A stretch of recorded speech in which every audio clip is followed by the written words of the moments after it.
Green peas English medium school Kohalpur 12 चपरगौडी बाँकेमा कक्षा 10 मा अध्ययनरत विद्यार्थी भाइ बहिनीहरू रिफ्रेसमेन्ट अथवा वान डे एक्सकर्सनका लागि दैलेख गुराँसे बजार। हाम्रो यात्रा सुरु हुन्छ बिहान 6:30 बजेबाट। बिहानीको घाम देखे गुराँसको चुल्ठो माथि चरीसँगै गीत गाए जुनलाई बनाए साथी। रातैभरि जुन किरी झिलिमिली गरिरहे। चिसापानी पुग्ने बित्तिकै अब सुरु हुन्छ विद्यार्थी भाइ बहिनीहरूको रमाइलो।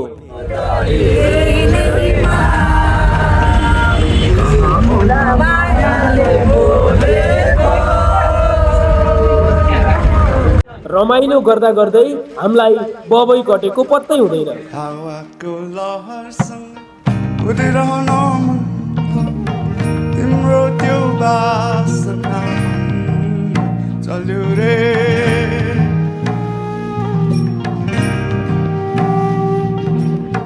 हावाको लहर केही समयको विश्रामपछि अब सुरु हुन्छ नाचगान। मेरो हेन इन्डियन लौरे हो, मेरो हेन इन्डियन लौरे हो, मेरो हेन इन्डियन लौरे हो, मेरो हेन इन्डियन लौरे हो। सम्झ्यो क्या हो आउरे हो बाउरे हो, सम्झ्यो क्या हो आउरे हो बाउरे हो। तिम्रो त्यो बासना चल्यो रे। तिम्रो त्यो बोलीमा मगन नभएर तिम्रो गाडी फुलहरू पनि चमचम नाच्यो रे। नाच गान गरेर थाकिसकेपछि विद्यार्थी भाइ बहिनीहरूको अवस्था हेरौँ है त। मलाई यो जिन्दगीले छुट दियो गनी गनी।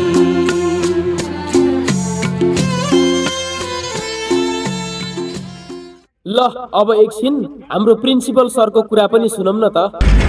विद्यार्थी भाइ बहिनीहरू, हामी टोटल 37 जना छौँ। 37 जनामा 34वटा चाहिँ मटन थकाली खाना अर्डर गरेको छु र तिनवटा चाहिँ भेज खाना अर्डर गरेको छु थकाली खाना। त्यसमा मसरुम हुन्छ, पनिर पनि भनेको पनिर पाइयो भने बनाउँछु भनेको छ। र गुराँसे गएर फर्किसकेपछि प्रत्येकले चाहिँ मटन मोमो खाएर आउने हो त्यहीँबाट फेरि।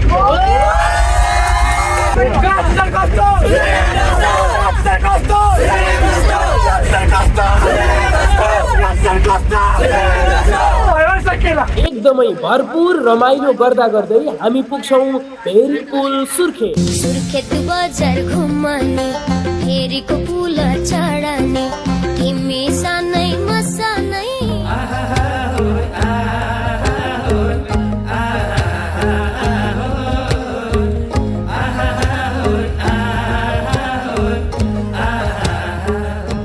केही समयको अन्तरालपछि अब हामी कर्णाली प्रदेशको रमणीय स्थल सुर्खेत बजार।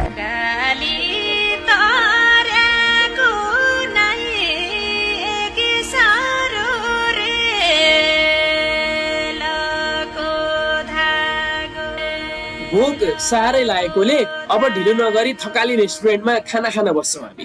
थकाली रेस्टुरेन्टमा आउँदा 5 थाल भात सबले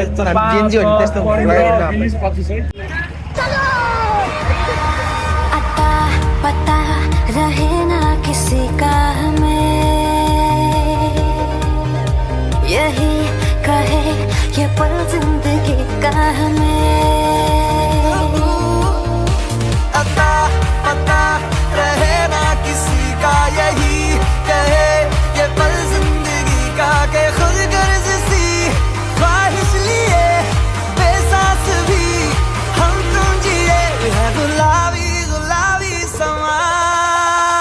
सूरज डूबा है यारो दो घुट नशे के मारो रस्ते। खाना खाइसकेपछि अब हाम्रो यात्रा सुरु हुन्छ गुराँसेतर्फ। बाउजू बाउजू क्या फुले फुलाता हारे, बाउजू बाउजू हेरी धोना हुने। बाउजू बाउजू एक वचन बोली झापना, बाउजू बाउजू हृदयलाई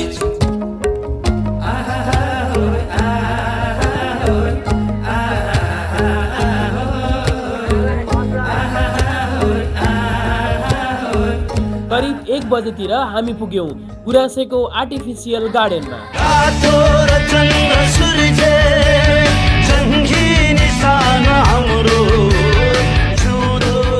हरियाली वातावरण, चिसो हावा र गुराँसको सुगन्धले सबैको मन खुसी बनायो। गुराँसका रातम्य फुलहरूले सजिएका काँडा काँडा शान्त र स्वच्छ प्रकृतिको काखमा पुग्दा सबै विद्यार्थीहरूको मुहार खुसीले छाएको देखिन्थ्यो। गुराँसका पुष्पसँग रमाउँदै प्रकृतिको अनुपम सुन्दरतासँग घुलमेल गर्दै बिताएका तिनी क्षणहरू पक्कै पनि अविस्मरणीय रहनेछन्। आजको यस घुमाइले अझै विद्यार्थीहरूलाई प्रकृतिसँग नजिक बनाउने र जीवनका मिठा सम्झनाहरू अँगाल्ने अवसर प्रदान हुनेछ। कहाँ छौ भन न लामो दिनहरू काट्न नै गाह्रो हो। सानो छँदा हामी खेल्ने गर्थ्यौं त्यो गल्लीमा छिमेकी कराउँथे। यही चैत्र 19 गतेबाट हुने सेकेन्डरी एजुकेसन एक्जामिनेसन 2082 का लागि सम्पूर्ण विद्यार्थी भाइ बहिनीहरूलाई हार्दिक मङ्गलमय शुभकामना।